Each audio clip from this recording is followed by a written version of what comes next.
ਤਾਂ ਗੁਰੂ ਨਾਨਕ ਦੇਵ ਮਹਾਰਾਜ ਚੁੱਪ ਰਹਿਣ ਲੱਗ ਪਏ, ਕਿਸੇ ਨਾਲ ਗੱਲ ਵੀ ਨਹੀਂ ਕਰਦੇ, ਹਰ ਵਕਤ ਧਿਆਨ ਰੱਬ ਨਾਲ ਜੁੜਿਆ ਰਹਿੰਦਾ। ਕੁਛ ਖਾਣ ਨੂੰ ਚੰਗਾ ਨਹੀਂ ਲੱਗਦਾ, ਕੁਛ ਪੀਣ ਨੂੰ ਨਹੀਂ ਕਹਿੰਦੇ, ਖਾਣ ਨੂੰ ਨਹੀਂ ਕਹਿੰਦੇ, ਬਸ ਚੁੱਪ ਰਹਿੰਦੇ ਹਨ। ਮਾਤਾ ਪਿਤਾ ਨੂੰ ਫਿਕਰ ਲੱਗ ਗਿਆ ਕਿ ਕਿਤੇ ਸਾਡੇ ਬੱਚੇ ਨੂੰ, ਕਿਤੇ ਨਾਨਕ ਨੂੰ ਕੋਈ ਰੋਗ ਤਾਂ ਨਹੀਂ ਲੱਗਿਆ ਹੋਇਆ, ਵੀ ਕਿਤੇ ਕੋਈ ਰੋਗ ਤਾਂ ਨਹੀਂ ਲੱਗਿਆ ਹੋਇਆ। ਦੇਖੋ, ਜੇ ਸਾਡਾ ਬੱਚਾ, ਛੋਟਾ ਬੱਚਾ ਕੋਈ ਖਾਵੇ ਨਾ, ਗੱਲਬਾਤ ਨਾ ਕਰੇ, ਚੁੱਪ ਰਹਿਣ ਲੱਗ ਜਾਵੇ, ਆਪਾਂ ਨੂੰ ਵੀ ਇਹੀ ਸ਼ੱਕ ਪੈ ਜਾਂਦਾ ਕਿ ਪਤਾ ਨਹੀਂ ਕਿਉਂ ਨਹੀਂ ਬੋਲਦਾ, ਨਾ ਕੁਝ ਖਾਂਦਾ, ਨਾ ਕੁਝ ਪੀਣ ਨੂੰ ਕਹਿੰਦਾ, ਨਾ ਖਾਣ ਨੂੰ ਕਹਿੰਦਾ, ਬੋਲਦਾ ਵੀ ਨਹੀਂ ਹੈ, ਕੀ ਹੋ ਗਿਆ ਇਹਨੂੰ? ਮਾਤਾ ਪਿਤਾ ਨੂੰ ਇਹ ਸ਼ੱਕ ਪੈ ਗਈ ਕਿ ਕੋਈ ਰੋਗ ਨਾ ਹੋਵੇ। ਕਿਸੇ ਵੈਦ ਨੂੰ ਬੁਲਾ ਕੇ ਦਿਖਾਉਣਾ ਚਾਹੀਦਾ। ਵੈਦ ਬੁਲਾਇਆ ਗਿਆ। ਵੈਦ ਸੀ ਹਰਦਾਸ। ਹਰਦਾਸ ਵੈਦ ਨੂੰ ਬੁਲਾਇਆ ਕਿ ਵੈਦ ਜੀ, ਨਾਨਕ ਨੂੰ ਦੇਖੋ, ਕੀ ਗੱਲ ਹੈ, ਨਾ ਬੋਲਦਾ ਕਿਸੇ ਨਾਲ, ਚੁੱਪ ਕਰਕੇ ਰਹਿੰਦਾ, ਕਿਸੇ ਨਾਲ ਗੱਲ ਨਹੀਂ ਕਰਦਾ, ਇਹਨੂੰ ਭੁੱਖ ਨਹੀਂ ਲੱਗਦੀ, ਖਾਣ ਨੂੰ ਨਹੀਂ ਕਹਿੰਦਾ, ਪਿਆਸ ਨਹੀਂ ਲੱਗਦੀ, ਕੁਛ ਪੀਣ ਵਾਸਤੇ ਨਹੀਂ ਮੰਗਦਾ, ਪਤਾ ਨਹੀਂ ਕੀ ਗੱਲ ਹੈ, ਦੇਖੋ ਕੋਈ ਰੋਗ ਤਾਂ ਨਹੀਂ ਹੈ। ਵੈਦ ਆਇਆ ਹਰਦਾਸ, ਉਸਨੇ ਬਾਂਹ ਪਕੜੀ, ਗੁਰੂ ਨਾਨਕ ਦੇਵ ਮਹਾਰਾਜ ਦੀ ਬਾਂਹ ਪਕੜ ਕੇ ਦੇਖਣ ਲੱਗਿਆ। ਨਬਜ਼, ਜਿਵੇਂ ਹਕੀਮ ਨਬਜ਼ ਦੇਖਦੇ,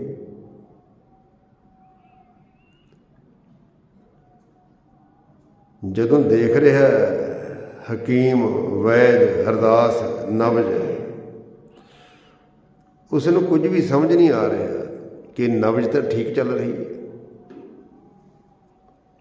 ਬੜਾ ਧਿਆਨ ਨਾਲ ਦੇਖ ਰਿਹਾ। ਤਾਂ ਫਿਰ ਗੁਰੂ ਨਾਨਕ ਦੇਵ ਮਹਾਰਾਜ ਕਹਿਣ ਲੱਗੇ, ਵੈਦ ਜੀ ਕੀ ਲੱਭ ਰਹੇ ਹੋ? ਕੀ ਲੱਭ ਰਹੇ ਹੋ? ਸਤਿਗੁਰੂ ਜੀ ਨੇ ਇੱਕ ਮਲਹਾਰ ਰਾਗ ਦੇ ਵਿੱਚ ਸ਼ਲੋਕ ਉਚਾਰਨ ਕੀਤਾ। ਵੈਦ ਬੁਲਾਇਆ ਵੈਦਗੀ, ਪਕੜ ਢੰਡੋਲੇ ਬਾਂਹ। ਬਾਂਹ ਨੂੰ ਪਕੜ ਕੇ ਢੰਡੋਲ ਰਿਹਾ। ਬਿਮਾਰੀ, ਰੋਗ ਲੱਭਣ ਦਾ ਯਤਨ ਕਰਦਾ, ਪਰ ਕਹਿੰਦੇ ਭੋਲਾ ਵੈਦ ਨਾ ਜਾਣਈ, ਕਰਕ ਕਲੇਜੇ ਮਾਹੇ। ਪਰ ਭੋਲਾ ਵੈਦ ਇਹ ਨਹੀਂ ਸਮਝ ਰਿਹਾ। ਗੁਰੂ ਨਾਨਕ ਦੇਵ ਮਹਾਰਾਜ ਜੀ ਦਾ ਸ਼ਲੋਕ ਹੈ ਕਿ ਸਰੀਰ ਵਿੱਚ ਤਾਂ ਰੋਗ ਹੈ ਹੀ ਨਹੀਂ, ਰੋਗ ਤਾਂ ਕਲੇਜੇ ਵਿੱਚ ਆ, ਰੋਗ ਤਾਂ ਅੰਦਰ ਦਿਲ ਵਿੱਚ ਆ, ਰੋਗ ਤਾਂ ਆਤਮਾ ਨੂੰ ਆ, ਰੋਗ ਤਾਂ ਕਲੇਜੇ ਵਿੱਚ ਹੈ, ਹਿਰਦੇ ਵਿੱਚ ਹੈ। ਕਿਹੜਾ ਰੋਗ ਹੈ? ਅਕਾਲ ਪੁਰਖ ਵਾਹਿਗੁਰੂ ਨਾਲ ਪਏ ਹੋਏ ਵਿਛੋੜੇ ਦਾ ਰੋਗ ਹੈ। ਇਸ ਰੋਗ ਨੂੰ ਉਹੀ ਸਮਝ ਸਕਦਾ ਜਿਹੜਾ ਆਪ ਇਸ ਰੋਗ ਦਾ ਸ਼ਿਕਾਰ ਹੋਇਆ ਹੋਵੇ, ਆਪ ਰੋਗੀ ਹੋਵੇ, ਐਸਾ ਉਹੀ ਲੱਭ ਸਕਦਾ। ਕਹਿੰਦੇ ਵੈਦ ਜੀ ਕੀ ਲੱਭ ਰਹੇ ਹੋ? ਰੋਗ ਕਿਹੜਾ ਰੋਗ?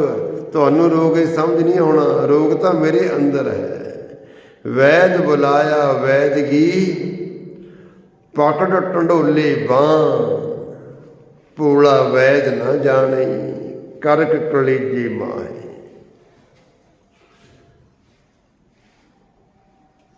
ਤਾਂ ਸਤਿਗੁਰੂ ਗੁਰੂ ਨਾਨਕ ਦੇਵ ਮਹਾਰਾਜ ਉਸ ਵੈਦ ਨੂੰ ਸਮਝਾਉਂਦੇ ਹਨ, ਕਿਹੜੇ ਦੁੱਖ ਦਾ ਇਲਾਜ ਕਰੇਗਾ? ਤੇਰੇ ਕੋਲ ਹੈ ਮੇਰੇ ਇਸ ਦੁੱਖ ਦਾ ਇਲਾਜ? ਦੁੱਖ ਨੂੰ ਪਛਾਣ ਪਹਿਲਾਂ, ਰੋਗ ਦਾਰੂ ਦੋਵੇਂ ਬੁੱਝੇ ਤਾਂ ਵੈਦ ਸੁਝਾਉ। ਉਹੀ ਵੈਦ ਸਿਆਣਾ ਹੁੰਦਾ ਹੈ ਜਿਹੜਾ ਰੋਗ ਨੂੰ ਵੀ ਜਾਣਦਾ ਹੋਵੇ, ਦਵਾਈ ਵੀ ਜਾਣਦਾ ਹੋਵੇ। ਕਈ ਵਾਰੀ ਡਾਕਟਰਾਂ ਦੀ ਰੋਗ ਸਮਝ ਵਿੱਚ ਆ ਜਾਂਦਾ ਹੈ, ਪਰ ਉਸ ਰੋਗ ਦੀ ਦਵਾਈ ਨਹੀਂ ਹੁੰਦੀ। ਕਈਆਂ ਕੋਲ ਦਵਾਈ ਜ਼ਰੂਰ ਹੁੰਦੀ ਹੈ ਰੋਗ ਦੀ, ਪਰ ਉਹਨਾਂ ਨੂੰ ਰੋਗ ਸਮਝ ਨਹੀਂ ਆਉਂਦੇ। ਸਤਿਗੁਰੂ ਗੁਰੂ ਨਾਨਕ ਦੇਵ ਮਹਾਰਾਜ ਜੀ ਦਾ ਇੱਕ ਸ਼ਬਦ ਹੈ, ਕਹਿੰਦੇ ਦੇਖ ਵੈਦ ਜੀ, ਦੁੱਖ ਬਹੁਤ ਤਰ੍ਹਾਂ ਦੇ ਦੁੱਖ ਹਨ। ਦੁੱਖ ਵਿਛੋੜਾ, ਇੱਕ ਤਾਂ ਦੁੱਖ ਹੈ ਅਕਾਲ ਪੁਰਖ ਵਾਹਿਗੁਰੂ ਨਾਲੋਂ ਪਏ ਹੋਏ ਵਿਛੋੜੇ ਦਾ ਦੁੱਖ, ਰੱਬ ਨਾਲੋਂ ਅਸੀਂ ਰੱਬ ਨਾਲੋਂ ਵਿਛੜੇ ਹੋਏ, ਜਨਮਾਂ ਜਨਮਾਂ ਤੋਂ ਵਿਛੜੇ ਹੋਏ ਹਾਂ। ਇੱਕ ਤਾਂ ਇਹ ਦੁੱਖ ਹੈ। ਇੱਕ ਦੁੱਖ ਭੂਖ, ਇੱਕ ਦੁੱਖ ਹੈ ਮਾਇਆ ਦੀ ਭੁੱਖ। ਇਹ ਰੋਗ ਸਾਰਿਆਂ ਨੂੰ ਲੱਗਿਆ ਹੋਇਆ ਹੈ। ਸਾਰੇ ਇਸ ਭੁੱਖ ਦੀ ਸ਼ਿਕਾਰ ਹੋਏ ਹੋਏ, ਮਾਇਆ ਦੀ ਭੁੱਖ, ਹੋਰ ਮਾਇਆ ਆ ਜਾਵੇ, ਹੋਰ ਮਾਇਆ ਆ ਜਾਵੇ।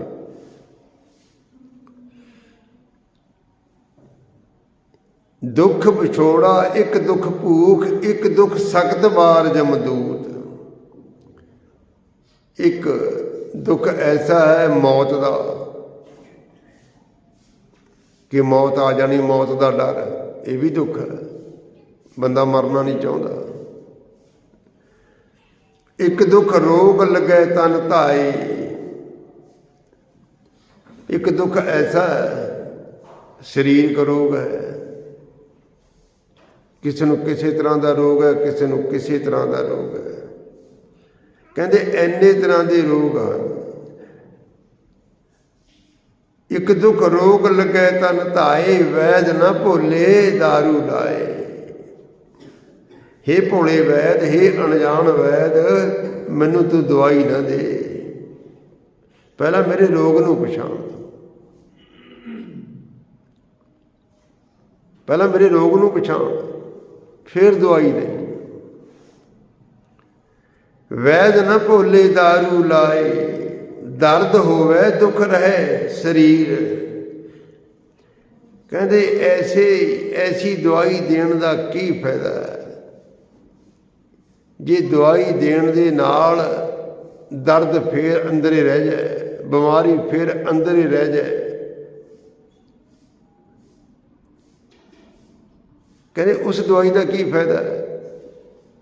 ਦਰਦ ਹੋਵੇ ਦੁੱਖ ਰਹੇ ਸਰੀਰ, ਸਰੀਰ ਫਿਰ ਦੁਖਦਾ ਰਹੇ, ਸਰੀਰ ਦੇ ਵਿੱਚ ਦਰਦ ਰਹਿ ਜਾਵੇ, ਸਰੀਰ ਦੇ ਵਿੱਚ ਫਿਰ ਰੋਗ ਟਿਕਿਆ ਰਹਿ ਜਾਵੇ। ਐਸਾ ਦਾਰੂ ਲੱਗੇ ਨਾ ਵੀਰ। ਹੇ ਵੀਰ, ਹੇ ਵੈਦ, ਐਸੀ ਦਵਾਈ ਦੇਣ ਦਾ ਕੀ ਫਾਇਦਾ ਹੈ? ਪਹਿਲਾਂ ਰੋਗ ਨੂੰ ਬੁੱਝ, ਮੈਨੂੰ ਰੋਗ ਕਿਹੜਾ ਹੈ। ਵੈਦ ਹੈਰਾਨ ਕਿ ਕੈਸਾ ਮਰੀਜ਼ ਮਿਲਿਆ ਅੱਜ, ਕੈਸਾ ਰੋਗੀ ਮਿਲਿਆ। ਇਹ ਤਾਂ ਮੈਨੂੰ ਵੈਦਗੀ ਸਿਖਾਉਣ ਲੱਗ ਗਿਆ। ਇਹੋ ਜਿਹਾ ਮਰੀਜ਼ ਤਾਂ ਕਦੇ ਮੈਨੂੰ ਮਿਲਿਆ ਹੀ ਨਹੀਂ ਹੈ। ਹੁਣ ਗੁਰੂ ਨਾਨਕ ਦੇਵ ਮਹਾਰਾਜ ਦੱਸਦੇ ਹਨ ਕਿਹੜਾ ਰੋਗ ਹੈ ਮੈਨੂੰ। ਆਪਣੇ ਉੱਤੇ ਟਿਕਾ ਕੇ ਦੱਸਦੇ ਹਨ ਕਿ ਸਾਰਾ ਜਗਤ ਰੋਗੀ ਹੈ। ਸਾਰਾ ਜਗਤ ਦਾ ਰੋਗ ਦੱਸਦੇ ਹਨ ਆਪਣੇ ਉੱਤੇ ਟਿਕਾ ਕੇ। ਕਹਿੰਦੇ ਖਸਮ ਵਿਸਾਰ ਕਰੇ ਰਸ ਭੋਗ। ਕਹਿੰਦੇ ਅਸਲ ਰੋਗ ਜਿਹੜਾ ਹੈ ਨਾ ਉਹ ਇਹ ਹੈ, ਜੋ ਮਨੁੱਖ ਉਸ ਖਸਮ ਨੂੰ, ਉਸ ਪ੍ਰਭੂ ਅਕਾਲ ਪੁਰਖ ਵਾਹਿਗੁਰੂ ਨੂੰ ਵਿਸਾਰ ਦਿੰਦਾ ਨਾ, ਰੱਬ ਨੂੰ ਵਿਸਾਰ ਦਿੰਦਾ, ਰੱਬ ਨੂੰ ਭੁਲਾ ਦਿੰਦਾ। ਖਸਮ ਵਿਸਾਰ ਕਰੇ ਰਸ ਭੋਗ, ਉਸ ਨੂੰ ਵਿਸਾਰ ਕੇ ਉਹਦੇ ਦਿੱਤੇ ਹੋਏ ਸਾਰੇ ਸੁੱਖ ਭੋਗਦਾ, ਉਹਦਾ ਦਿੱਤਾ ਹੋਇਆ ਖਾਂਦਾ, ਉਹਦਾ ਦਿੱਤਾ ਹੋਇਆ ਪਹਿਨਦਾ, ਉਹਦੇ ਦਿੱਤੇ ਹੋਏ, ਉਹਦੀਆਂ ਦਿੱਤੀਆਂ ਹੋਈਆਂ ਦਾਤਾਂ ਨੂੰ ਵਰਤਦਾ। ਉਹ ਸਾਰੀਆਂ ਦਾਤਾਂ ਦੇ ਵਿੱਚੋਂ ਰੋਗ ਹੀ ਨਿਕਲਣੇ। ਖਸਮ ਵਿਸਾਰ ਕਰੀ ਰਸ ਭੋਗ, ਸੋ ਤਨ ਊਠ ਖਲੋਏ ਰੋਗ। ਜੋ ਮਨੁੱਖ ਉਸ ਵਾਹਿਗੁਰੂ ਦੇ ਦਿੱਤੇ ਹੋਏ ਸੁੱਖਾਂ ਨੂੰ ਭੋਗ ਰਿਹਾ, ਉਹ ਸਾਰੇ ਸੁੱਖ ਰੋਗਾਂ ਵਿੱਚ ਬਦਲਦੇ ਜਾ ਰਹੇ। ਜੋ ਮਨੁੱਖ ਉਸ ਰੱਬ ਨੂੰ ਵਿਸਾਰਦਾ, ਉਸ ਪ੍ਰਭੂ ਨੂੰ ਭੁਲਾਉਂਦਾ, ਉਹ ਕਦੇ ਸੁਖੀ ਨਹੀਂ ਰਹਿ ਸਕਦਾ। ਉਹਦੇ ਕੋਲ ਮਾਇਆ ਵੱਧ ਸਕਦੀ ਹੈ, ਸਾਰੀਆਂ ਸਹੂਲਤਾਂ ਹੋ ਸਕਦੀਆਂ, ਪਰ ਸੁੱਖ ਨਹੀਂ ਉਹਦੇ ਕੋਲ ਆਏਗਾ। ਰੋਗਾਂ ਤੋਂ ਬਚ ਨਹੀਂ ਸਕੇਗਾ ਉਹ। ਅੱਜ ਸਾਰਾ ਜਗਤ ਦੁਖੀ ਕਿਉਂ ਆ? ਕਿਉਂਕਿ ਰੱਬ ਨੂੰ ਵਿਸਾਰ ਦਿੱਤਾ। ਇਹ ਦੱਸ ਰਹੇ ਆ। ਕਹਿੰਦੇ ਖਸਮ ਵਿਸਾਰ ਕਰੇ ਰਸ ਭੋਗ, ਸੋ ਤਨ ਊਠ ਖਲੋਏ ਰੋਗ। ਉਹ ਸਾਰੇ ਸੁੱਖ ਦੁੱਖਾਂ ਵਿੱਚ ਬਦਲਦੇ ਜਾ ਰਹੇ हैं। वैद्य जी मन अंधे को मिले सजाए। इस अन्ने मन ਨੂੰ ਉਹ ਰੱਬ ਸਜ਼ਾ ਦਿੰਦਾ ਕਿ ਮੈਂ ਇਸ ਨੂੰ ਇੰਨਾ ਕੁਝ ਦੇ ਰਿਹਾ, ਇਹ ਕਦੇ ਮੈਨੂੰ ਯਾਦ ਹੀ ਨਹੀਂ ਕਰ ਰਿਹਾ। ਅੰਨੇ ਮਨ ਨੂੰ, ਅੰਨੇ ਮਨੁੱਖ ਨੂੰ ਰੱਬ ਰੋਗਾਂ ਦੇ ਰਾਹੀਂ ਸਜ਼ਾ ਦਿੰਦਾ। मन अंधे को मिले सजाए, वैद ना भोले दारू लाए। हे भोले वैद ना दवाई दे, मेरे रोग की दवाइयों ये है कि मैनू रब नाल जोड़, मैनू मेरे को रब की गल कर, मेरे को अकाल पुरख वाहिगुरू की सिफत कर, उहदे गुण गा, यही दवाई है। सतगुरु जी गुरु नानक देव महाराज ये कह रहे हैं। कहते ये दवाई है, तेरी दवाई ने मेरा रोग नहीं दूर करना। जिहड़ियां दवाइयां तू चक्की फिरदा, मैनू मेरा ये जिहड़ा रोग है, रोग तो मेरे मन नूं है, मेरे हिरदे नूं लग्गिया होया है।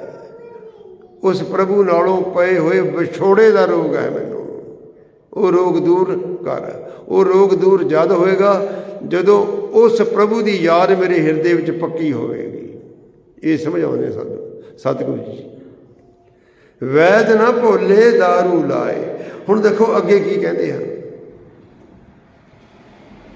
देखो ये शब्द इस टाइम विचारन वाले हैं। कहते चंदन का फल चंदन वास।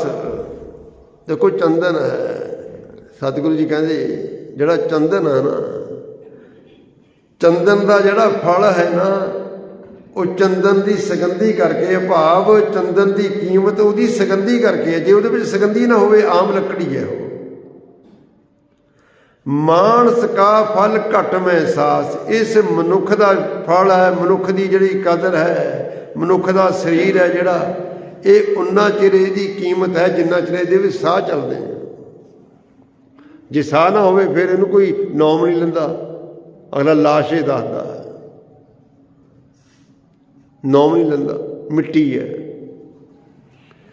मानस का फल घट में सास। कहते सास गया काया ढल पाए। जदों साह मुक जाते हैं शरीर डिग पैंदा, काया ढल पाए। कहते ताके पाछे कोई ना खाए। जदों शरीर ढह पिया, देखो ये इस पंक्ति में की समझाने महाराज, बहुत गहराइयां। कहते सास गया काया ढल पाए। जदों साह मुक गया, ਸਰੀਰ ਡਿੱਗ ਪੈਣਾ, ਤਾਕੇ ਪਾਛੇ ਕੋਈ ਨਾ ਖਾਏ। ਜਦੋਂ ਸਾਹ ਮੁੱਕ ਜਾਂਦਾ ਫਿਰ ਕੋਈ ਦਵਾਈ ਨਹੀਂ ਖਾਂਦਾ ਦੇਖਿਆ, ਫਿਰ ਕੋਈ ਉਹਦੇ ਸਰੀਰ ਦੇ ਵਿੱਚ, ਡਿਗੇ ਹੋਏ ਸਰੀਰ ਦੇ ਵਿੱਚ, ਮਰੇ ਹੋਏ ਸਰੀਰ ਦੇ ਵਿੱਚ ਕੋਈ ਦਵਾਈ ਪਾਉਂਦਾ ਮੂੰਹ 'ਚ? ਫਿਰ ਨਹੀਂ ਦਵਾਈ ਪਾਉਂਦਾ, ਫਿਰ ਉਹਦੀਆਂ ਦਵਾਈਆਂ ਮੁੱਕ ਜਾਂਦੀਆਂ। ਕਹਿੰਦੇ ਫਿਰ ਐਸੀ ਦਵਾਈ ਦਾ ਫਾਇਦਾ ਕੀ ਹੈ? ਜਿਹੜਾ ਰੋਗ ਆਤਮਾ ਨੂੰ ਸੀ, ਆਤਮਾ ਤਾਂ ਰੋਗੀ ਉੱਦਾਂ ਹੀ ਰਹਿ ਗਈ। ਇਹ ਰੋਗਾਂ ਨਾਲ ਗ੍ਰਸੀ ਹੋਈ ਆਤਮਾ ਇਸ ਸਰੀਰ ਵਿੱਚੋਂ ਨਿਕਲ ਜਾਂਦੀ ਹੈ। ਫਿਰ ਇਸ ਆਤਮਾ ਨੂੰ ਦੂਜਾ ਸਰੀਰ ਮਿਲ ਜਾਂਦਾ ਹੈ, ਫਿਰ ਦੂਜੇ ਸਰੀਰ ਵਿੱਚ ਉਹ ਸਾਰੇ ਰੋਗ ਫਿਰ ਦੂਜੇ ਸਰੀਰ ਵਿੱਚ ਪ੍ਰਗਟ ਹੋ ਜਾਂਦੇ ਹੈ। ਇਹ ਸਰੀਰਕ ਰੋਗ ਤਾਂ ਭਾਵ ਖਤਮ ਹੋ ਜਾਣੇ। ਜਿਹੜੇ ਸਰੀਰਕ ਰੋਗ ਹਨ, ਕਿਸੇ ਨੂੰ ਖੰਘ, ਕਿਸੇ ਨੂੰ ਬੁਖਾਰ, ਬੜੇ ਤੇ ਬੜੇ ਰੋਗ ਭਾਵੇਂ ਖਤਰਨਾਕ ਰੋਗ ਹਨ, ਇਹ ਤਾਂ ਖਤਮ ਹੋ ਜਾਣੇ ਸਰੀਰ ਦੇ। ਸਰੀਰ ਦੇ ਰੋਗ ਖਤਮ ਹੋ ਜਾਣਗੇ, ਪਰ ਆਤਮਾ ਦੇ ਰੋਗ ਖਤਮ ਨਹੀਂ ਹੋਣੇ। ਇਹੀ ਆਤਮਾ ਫਿਰ ਦੂਜੇ ਸਰੀਰਾਂ ਦੇ ਵਿੱਚ ਫਿਰ ਦੁੱਖ ਕੱਟੂਗੀ। ਦੇਖੋ ਗੁਰੂ ਨਾਨਕ ਦੇਵ ਜੀ ਮਹਾਰਾਜ ਸਮਝਾਉਂਦੇ ਕੀ ਆ? ਕਹਿੰਦੇ ਜੇ ਤੁਸੀਂ ਰੋਗਾਂ ਤੋਂ ਬਚਣਾ, ਆਪਣੀ ਆਤਮਾ ਨੂੰ ਅਰੋਗ ਕਰੋ, ਆਪਣੀ ਆਤਮਾ ਨੂੰ ਬਚਾਓ। ਰੋਗ ਤਾਂ ਸਾਡੀ ਆਤਮਾ ਨੂੰ ਹੈ। ਜਿਨ੍ਹਾਂ ਦੀ ਆਤਮਾ ਨੂੰ, ਜਿਨ੍ਹਾਂ ਦੇ ਮਨ ਨੂੰ ਰੋਗ ਚਿੰਬੜਿਆ ਹੋਇਆ ਨਾ, ਉਹੀ ਰੋਗ ਸਰੀਰ ਦੇ ਰਾਹੀਂ ਪ੍ਰਗਟ ਹੁੰਦੇ ਹਨ। ਸਤਿਗੁਰੂ ਜੀ ਕਹਿੰਦੇ ਹਨ, ਕਹਿੰਦੇ ਸਾਸ ਗਿਆ ਕਾਇਆ ਢਲ ਪਾਏ, ਤਾਕੇ ਪਾਛੇ ਕੋਈ ਨਾ ਖਾਏ। ਜਦੋਂ ਸਰੀਰ ਡਿੱਗ ਜਾਣਾ ਫਿਰ ਤਾਂ ਸਰੀਰ ਨੂੰ ਦਵਾਈ ਨਹੀਂ ਦਿੱਤੀ ਜਾਂਦੀ। ਕਹਿੰਦੇ ਆਤਮਾ ਨੂੰ ਜਿਹੜੀ ਦਵਾਈ ਹੈ ਨਾ, ਇਹ ਸਰੀਰ ਦੇ ਹੁੰਦੇ ਹੋਏ ਹੀ ਆਤਮਾ ਨੂੰ ਦਵਾਈ ਦਿੱਤੀ ਜਾ ਸਕਦੀ ਹੈ। ਉਹ ਕਿਹੜੀ ਦਵਾਈ ਹੈ ਆਤਮਾ ਦੀ? ਵਾਹਿਗੁਰੂ ਦੇ ਗੁਣ ਗਾਉਣੇ, ਉਹਦੀ ਸਿਫਤ ਸਲਾਹ ਕਰਨੀ, ਉਹਦੀ ਯਾਦ ਵਿੱਚ ਜੁੜਨਾ, ਇਹ ਦਵਾਈ ਹੈ। ਜਿੰਨਾ ਚਿਰ ਸਰੀਰ ਹੈ ਉਨਾ ਚਿਰ ਆਤਮਾ ਨੂੰ ਇਹ ਦਵਾਈ ਦਿੰਦੇ ਰਹੋ। ਸਾਧ ਸੰਗਤ ਵਿੱਚ ਬੈਠ ਕੇ ਗੁਰੂ ਦਾ ਉਪਦੇਸ਼ ਸੁਣੋ ਜਿੰਨਾ ਕੁ ਵੀ ਸਮਾਂ ਮਿਲਦਾ। ਕਹਿੰਦੇ ਜਿਨ੍ਹਾਂ ਨੇ ਸਰੀਰ ਦੇ ਹੁੰਦੇ ਹੋਏ ਵਾਹਿਗੁਰੂ ਦੇ ਚਰਨਾਂ ਨਾਲ ਜੁੜ ਕੇ ਆਪਣੀ ਆਤਮਾ ਨੂੰ ਇਹ ਨਾਮ ਦੀ ਦਵਾਈ ਦਿੱਤੀ ਹੈ ਨਾ, ਕਹਿੰਦੇ ਉਹਨਾਂ ਦਾ ਸਰੀਰ ਫਿਰ ਕੰਚਨ ਕਾਇਆ, ਉਹਨਾਂ ਦੀ ਜਿਹੜਾ ਸਰੀਰ ਹੈ ਉਹ ਕੰਚਨ ਵਰਗਾ ਹੋ ਜਾਂਦਾ, ਸੋਨੇ ਵਰਗਾ। ਕੰਚਨ ਕਾਇਆ ਨਿਰਮਲ ਹੰਸ, ਉਹਨਾਂ ਦੀ ਆਤਮਾ ਪਵਿੱਤਰ ਹੋ ਜਾਂਦੀ ਹੈ, ਨਿਰਮਲ।